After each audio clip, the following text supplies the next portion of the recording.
Je m'appelle Nicolas, j'ai 25 ans, je suis étudiant à l'université Paris-Nanterre et je suis la formation de littérature française et comparée.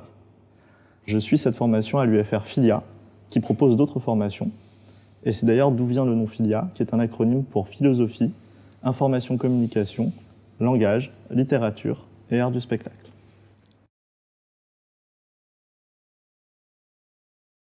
Moi, j'ai un profil un petit peu atypique, parce que j'ai été en reprise d'études à 23 ans.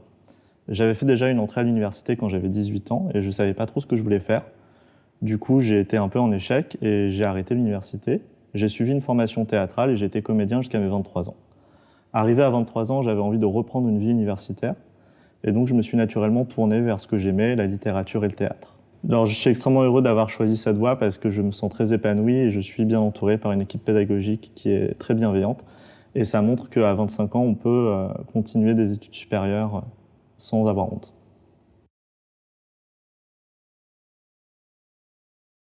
J'ai choisi cette formation à Paris-Nanterre parce que déjà c'est ce que je voulais faire et aussi parce que ça a l'avantage d'être ici une formation à échelle humaine où on peut avoir un bon rapport avec ses camarades et avec ses professeurs et c'est quelque chose de très précieux.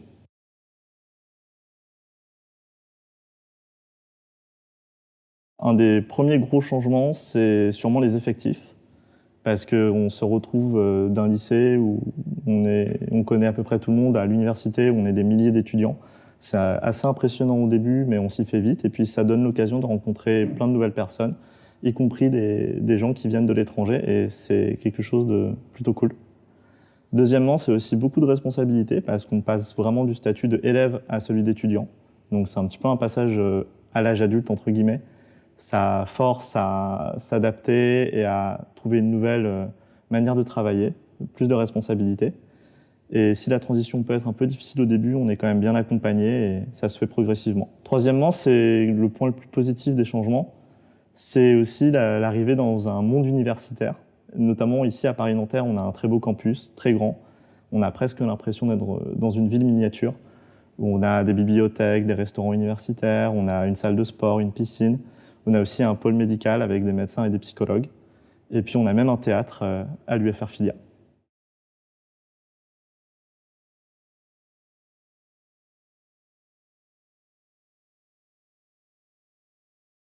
Important pour bien s'en sortir à l'université, c'est de gérer son temps libre. Parce qu'on entend souvent qu'on a beaucoup plus de temps libre quand on est à l'université, et c'est vrai, mais c'est du temps qu'il faut consacrer au travail personnel. Il faut trouver les bons moments pour travailler, toujours s'avancer pour ne jamais être débordé avant une échéance. Profiter des pauses entre les cours aussi pour s'avancer, aller à la bibliothèque, parce que c'est un bon endroit pour travailler justement. Dans une licence classique, il faut compter entre 20 et 30 heures de travail en cours, et à peu près l'équivalent de travail personnel. Mon petit conseil personnel, c'est de toujours profiter des pauses entre les cours et de suivre les bibliographies données par les professeurs, parce que ça permet de trouver des ouvrages facilement trouvables normalement en bibliothèque universitaire.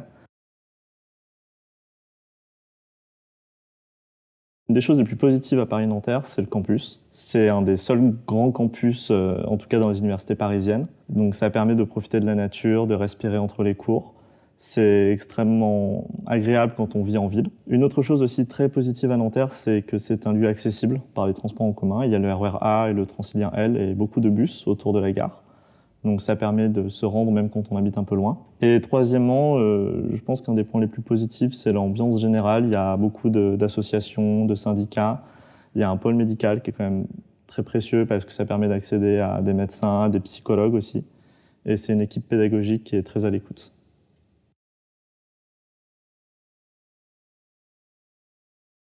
Premièrement, c'est de faire preuve d'autodiscipline, de réussir à bien aménager son travail personnel pour réussir à justement suivre le rythme. Deuxièmement, et je le parle un peu d'histoire personnelle, il ne faut pas avoir peur de demander de l'aide ou de se rendre compte qu'on s'est peut-être un peu trompé de voie, parce que justement la première année à l'université permet, grâce à la réorientation notamment, de faire d'autres découvertes. Et troisièmement, il ne faut pas avoir peur de profiter de l'aide qui est apportée par l'équipe pédagogique, par les tutorats, de manière à réussir à s'en sortir, même si c'est parfois un peu difficile au tout début.